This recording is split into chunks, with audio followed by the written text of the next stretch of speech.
ഇതുവരെ നിങ്ങൾ തലാജിത്തിൻ്റെ മങ്കാത്ത സിനിമ കണ്ടിട്ടില്ലെങ്കിൽ നിങ്ങൾ മിസ് ചെയ്യുന്ന ഒരു കിട്ടില്ലൻ തിയേറ്റർ എക്സ്പീരിയൻസ് ആയിരിക്കും. ഇപ്പോൾ അടുത്തുള്ള തിയേറ്റേഴ്സിൽ മങ്കാത്ത റിലീസ് ചെയ്തിട്ടുണ്ട്. നിങ്ങൾ പോയി കണ്ടേക്ക്, വമ്പൻ പട്ടം. ഹലോ ഗൈസ്, അപ്പോൾ തുടങ്ങാം. ദിസ് ഈസ് ബൊഗ്വേ ചാനൽ. അപ്പോൾ 2011 റിലീസ് ചെയ്ത ഒരു തമിഴ് ആക്ഷൻ ത്രില്ലർ ചിത്രമുണ്ട്. തല അജിത്തിൻ്റെ 50ാമത്തെ ചിത്രം മങ്കാത്ത. ഗാംബ്ലിംഗ് എന്ന അർത്ഥത്തിലാണ് സിനിമ വരുന്നത്. Written and directed by Venkat Prabhu. Venkat Prabhu game. സാധാരണ വെങ്കട് പ്രഭുയുടെ സിനിമകളൊക്കെ വരുമ്പോൾ അതുപോലെയൊക്കെയാണ് വരുന്നത്. Venkat Prabhu game, Venkat Prabhu sixer, Venkat Prabhu innings, Venkat Prabhu ഹണിയല്ലോ ട്രിപ്പ്, അങ്ങനെ കാര്യങ്ങളൊക്കെയാണ് വരുന്നത്. വെങ്കട് പ്രഭുവിന് അങ്ങനെയാണ് ഒരു ഇത്. അപ്പോൾ അതുപോലെ ഈ ഒരു സിനിമയും വരുന്നത് അതുപോലെ വെങ്കട് പ്രഭു ഗെയിം എന്നാണ്. അപ്പോൾ സിനിമ പ്രൊഡ്യൂസ് ചെയ്തിരിക്കുന്നത് ദയാനിധി അളഗിരിയാണ്. ഡിസ്ട്രിബ്യൂഷനും കാര്യങ്ങളൊക്കെ സൺ പിക്ചേഴ്സാണ് ചെയ്തിരിക്കുന്നത്. പ്രധാന വേഷത്തിലായിട്ട് തല അജിത്ത്, ആക്ഷൻ കിങ് അർജുൻ, തൃഷ എന്നിവരൊക്കെ എത്തുന്നുണ്ട്. പിന്നെ സിനിമയിൽ മ്യൂസിക് ചെയ്തിരിക്കുന്നതാണ് യുവൻ ശങ്കർ രാജ. മ്യൂസിക് ഇപ്പോഴും ആ പടത്തിലെ മ്യൂസിക്, അതായത് മങ്കാത്ത തലയുടെ 50ാമത്തെ ചിത്രമാണ്. പക്ക നെഗറ്റീവ് ഷെയ്ഡിൽ വരുന്ന, യാതൊരുവിധ കോംപ്രമൈസും ചെയ്യാതെ ഫുൾ നെഗറ്റീവ് ഷെയ്ഡാണ് പടത്തിൽ തല അജിത്ത് വരുന്നത്. പടത്തിന് തുടക്കം തൊട്ട് അവസാനം വരെ ഒട്ടും ബോറടിക്കാതെ ഗ്രിപ്പിയായിട്ട് ഫാസ്റ്റായിട്ട് സ്ക്രീൻ പ്ലേയും പോയി കിട്ടില്ലനായിട്ട് എൻ്റെ ചെയ്യുന്ന ഒരു ക്ലൈമാക്സ് ടിക്സ്റ്റൊക്കെ തന്നുള്ള ഒരു കിട്ടില്ല പടം. അതായത് IPL ഗ്യാംബ്ലിങ്ങിൽ ബുക്കീസ് ഗ്യാംബ്ലിങ് ചെയ്യുന്നു, അങ്ങനത്തെ കള്ളപ്പണം അതൊക്കെ ആയിട്ടുള്ള ഒരു സെറ്റപ്പിലുള്ള ഒരു പടമാണ് മങ്കാത്ത. അപ്പോൾ എനിക്ക് തോന്നും ഇതുവരെ മങ്കാത്ത കാണാത്തവരുണ്ടെങ്കിൽ മങ്കാത്ത തീർച്ചയായും കാണണം. തല അജിത്തിൻ്റെ നിങ്ങൾക്ക് തല അജിത്തിൻ്റെ ഒരു പടം കാണാൻ ആഗ്രഹിക്കുന്നുണ്ടെങ്കിൽ മങ്കാത്ത കണ്ടുപോക്ക്, സൂപ്പർ പടമാണ്. അപ്പോൾ ഇപ്പോൾ ഏരീസ് പ്ലസിൽ റിലീസ് ഉണ്ടായിരുന്നു. അപ്പോൾ നമ്മൾ ഓപ്പൺ ഷോയ്ക്ക് തന്നെ പോയിട്ടുണ്ടായിരുന്നു 7 മണിക്ക്. And it was awesome. സത്യം കാരണം നമ്മൾ തല അജിത്തിൻ്റെ ആ ഒരു സ്ക്രീൻ പ്രസൻസ്, ആ ഒരു BGMലുള്ള എൻട്രിയും കാര്യങ്ങളൊക്കെ ആയിട്ട് ഭയങ്കര എന്താ പറയുക, വിളയാട്ട് മങ്കത വിടമട്ട പാട്ടും കാര്യങ്ങളൊക്കെ ആയിട്ട് മൊത്തത്തിൽ പടത്തിൽ പറഞ്ഞുകൊണ്ടേ ഇരിക്കണം. കാരണം തലാജിത്തിൻ്റെ ഒരു ബെഞ്ച് മാർക്ക് പടം കൂടെയാണ് മങ്കാത്ത എന്ന് പറയുമ്പോൾ.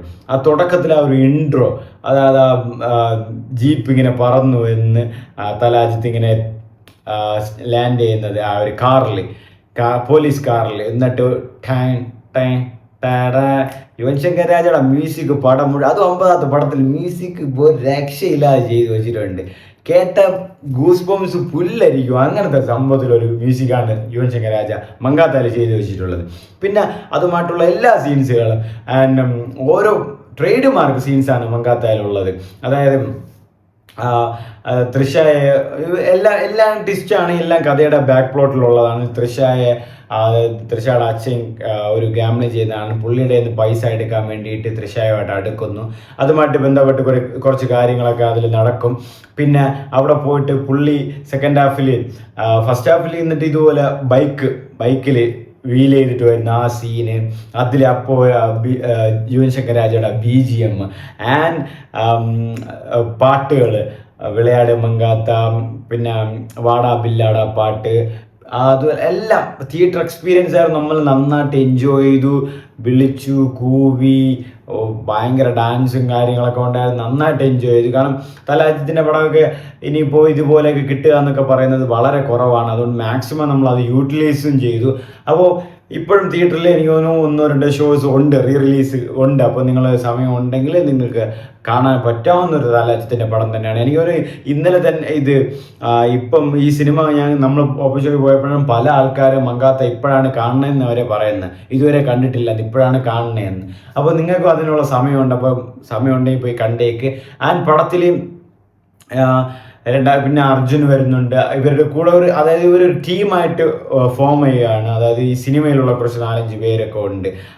ക്യാരക്ടേഴ്സ് നെയിമേഴ്സ് പറയുകയാണെങ്കിൽ പ്രേംജി ഉണ്ട്, പിന്നെ സുമന്ത്, മഗത്ത്, അങ്ങനെ 4-5 പേരുണ്ട്. അപ്പം 4 പേരുണ്ട്. ഈ 5ാമതായിട്ട് ആൾ വരുന്നതാണ് വിനായക് മഹാദേവൻ. കടസിയിലെ വന്ന വിനായക് മഹാദേവൻ. അങ്ങനെ അവർ ഈ പൈസ, അതായത് 500 കോടി, അതാണ് ആ 500 കോടി കട്ടിട്ട് ഷെയർ ചെയ്ത് അങ്ങനെ ഒരു സെറ്റപ്പിലാണ് പടം വരുന്നത്. അപ്പോൾ ഒരു 500 കോടി എങ്ങനെ എടുക്കും എന്നുള്ള പ്ലാനിങ്ങിൽ ഇമാർ പ്ലാനൊക്കെ ഇട്ട് ഇങ്ങനെയൊക്കെ സെറ്റ് ചെയ്ത് എല്ലാം നല്ല രീതിക്ക് ഫണ്ടൊക്കെ അടിച്ച് ഒരു ഗോഡൗണിൽ വെക്കും. എന്നിട്ടാണ് പടം വരുന്നത്.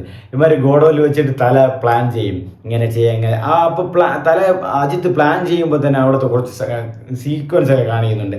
മറ്റേ BGM തലാജിത്ത് ആ ഒറ്റ റൂമിൽ തന്നെ ഓരോ വേഷത്തിലൊക്കെ നിൽക്കുന്ന. പിന്നെ ആ സീന് സൂപ്പർ സീനാണ്. അതായത് ഇൻട്രോയിൽ സീൻ എന്ന് പറയുന്നത് ആ ചെസ് ബോർഡിൽ പിന്നെ കിങ് മേക്കർ എൻട്രി.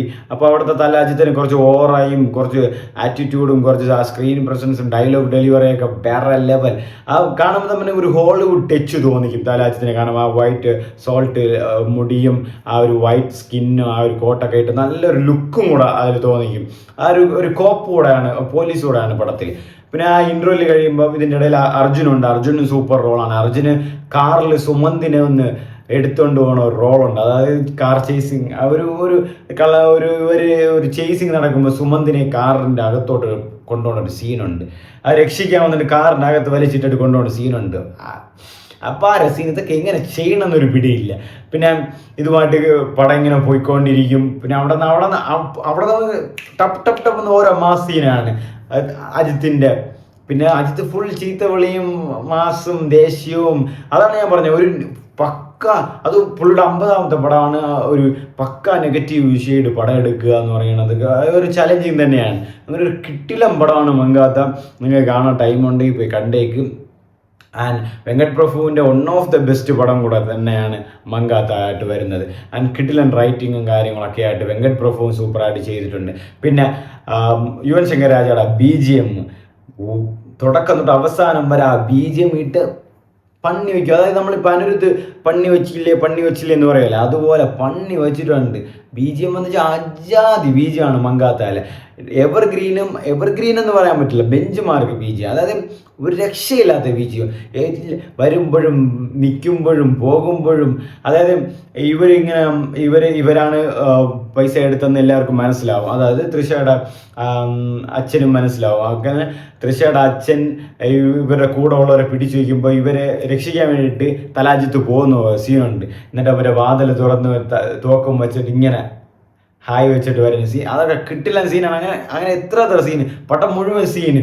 പിന്നെ ക്ലൈമാക്സിൽ മാലയിട്ട് കൊടുക്കണത് എല്ലാവരും വിചാരിക്കും മരിച്ചു എന്ന്. പക്ഷെ മരിച്ചിട്ടില്ല. കയ്യിൽ മാല മരിച്ചെന്നറിയാൻ വേണ്ടി ആ തീരിട്ട് കൊടുക്കണം. പിന്നെ ഇവർ രണ്ടുപേരും ക്ലൈമാക്സ് നിങ്ങൾ കണ്ടു, കിട്ടില്ല ക്ലൈമാക്സ് ആണ്. ഒരു ട്വിസ്റ്റുള്ള ക്ലൈമാക്സ് ആണ്, നിങ്ങൾ പ്രതീക്ഷിക്കാത്ത ക്ലൈമാക്സ് ആണ്. അങ്ങനെ ക്ലൈമാക്സിലെ തലയുടെ വേറൊരു ലുക്കും നിങ്ങൾ കാണും, വേറൊരു ഓറയും നിങ്ങൾ കാണും, വേറൊരു സിനിമ നിങ്ങൾ കണ്ട ഒരു ഫീൽ അടിക്കും. അവസാനം ദ ഗെയിം ഈസ് ഓവർ.